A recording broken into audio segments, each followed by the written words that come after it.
जैसा कि अभी मैंने आपको बताया कि रानी दुर्गावती अपने पिता के काफ़ी क्लोज थी, क्योंकि उनको अपने पिता से राजकार्य सीखने में या तीरंदाजी सीखने में या उन्हें घुड़सवारी करने में या शिकार करने में उन्हें बहुत मज़ा आता था। और वो पिता भी उन पर गौरव करते थे। उनके पिता को बहुत ही अपनी बेटी पर गर्व था। तो इस चीज़ से सबसे अच्छी बात यह है कि आज के युवा जनरेशन को भी ये सीखना चाहिए कि अगर बेटी पर एक पिता उसी तरह फोकस करें जैसे अपने बेटे पे करते हैं या अपने बेटे को आगे बढ़ाने के लिए, और उसी तरह अपनी बेटियों को भी करें, तो आज भी रानी दुर्गावती जैसी बेटियां हो सकती हैं। ऐसा नहीं है कि कोई भी जन्म से ही सर्वगुण संपन्न पैदा होता है। उसे बनाने में कहा जाता है कि एक हीरे को तराशने में जौहरी का बड़ा योगदान होता है। उसी तरह एक संतान को निखारने में माँ बाप का बहुत बड़ा हाथ होता है। अगर माँ बाप साथ होते हैं तभी बेटियां आगे बढ़ सकती हैं। अगर उन्हें गर्व हो कि हमारी बेटी बेटों जैसी वीर हो सकती है, बेटों जैसी शिक्षा का हक रखती है, बेटों जैसी कुछ बड़ा कर सकती हैं, तो उनकी बेटियां आज भी आगे बढ़ रही है और कल भी आगे बढ़ी थी और आगे भी बढ़ सकती है। इसलिए इस चीज़ को हमारे न्यू जनरेशन को ज़रूर जानना चाहिए कि एक बेटी तभी आगे बढ़ेगी जब उसके सर पे पिता का हाथ होगा और प्यार से पिता का साथ।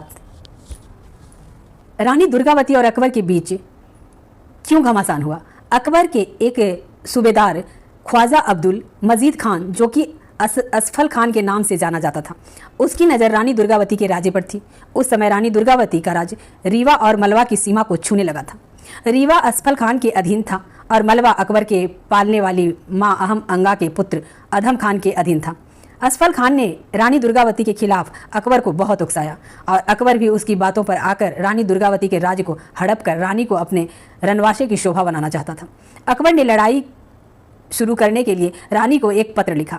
उसमें उसने रानी के प्रिय हाथी सरमन और उनके विश्वास पात्र वजीर आधार सिंह को अपने पास भेजने के लिए कहा। इस पर रानी ने यह मांग अस्वीकार कर दी थी। यह अकबर ने असफल खान को मंडला में हमला करने का आदेश दे दिया। सन 1560 में रानी दुर्गावती के राज्य मंडल में असफल खान ने हमला करने का निर्णय किया, लेकिन जब रानी दुर्गावती ने उसकी योजनाओं के बारे में सुना तब उन्होंने अपने राज्य की रक्षा के लिए निर्णय लेकर एक योजना बनाई। उनके एक दीवान ने बताया कि मुगल की ताकत के मुकाबले हम कुछ भी नहीं हैं, लेकिन रानी ने कहा शर्मनाक जीवन जीने की तुलना में सम्मान से मरना बेहतर है। फिर उन्होंने युद्ध करने का फैसला किया और उनके बीच युद्ध छिड़ गया। एक रक्षात्मक लड़ाई लड़ने के लिए रानी दुर्गावती जबलपुर जिले के नारायणी नाले के पास पहुंची, जो कि एक ओर से पहाड़ों की श्रृंखलाओं से और दूसरी ओर नर्मदा और गौड़ी नदियों के बीच स्थित था। यह एक असमान लड़ाई थी, क्योंकि एक और प्रशिक्षित सैनिकों की आधुनिक हथियारों के साथ भीड़ थी और दूसरी ओर पुराने हथियारों के साथ अप्रशिक्षित सैनिक थे। दुर्गावती की एक मौजेदार अर्जुन दास की लड़ाई में मृत्यु हो गई। फिर रानी ने सेना की रक्षा के लिए खुद का नेतृत्व करने का फैसला किया। जब दुश्मनों ने घाटी पर प्रवेश किया तब रानी ने सैनिकों ने उन पर हमला किया।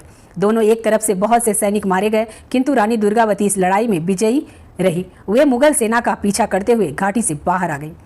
2 साल बाद सन 1564 में असफल खान ने फिर से रानी दुर्गावती के राज्य पर हमला करने का निर्णय लिया। रानी ने अपने सलाहकारों के साथ रणनीति बनाना शुरू कर दिया। रानी दुश्मनों पर रात में हमला करना चाहती थी, क्योंकि उस समय लोग आराम से रहते हैं, लेकिन उनके एक सहयोगी ने उनका यह प्रस्ताव स्वीकार नहीं किया। सुबह असफल खान ने अपनी बड़ी बड़ी तोपों को तैनात कर लिया था।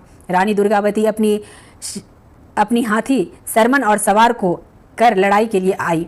उनका बेटा वीर नारायण भी इस लड़ाई में शामिल हुआ। रल सेना को 3 बार वापस लौटने पर मजबूर किया, किंतु इस बार वे घायल हो चुकी थी और एक सुरक्षित जगह पर जा पहुंची। इस लड़ाई में उनके बेटे वीर नारायण वीरता से लड़ते हुए घायल हो गया। तब रानी ने विचलित न होते हुए अपने सैनिक से नारायण को सुरक्षित स्थान पर पहुंचाने को कहा और वे फिर से युद्ध लड़ने लगी।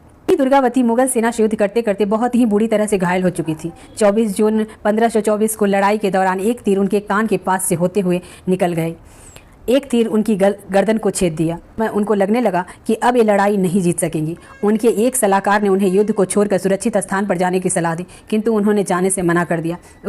उससे कहा, दुश्मनों के हाथों मरने से अच्छा है अपने आप को ही खत्म कर लो।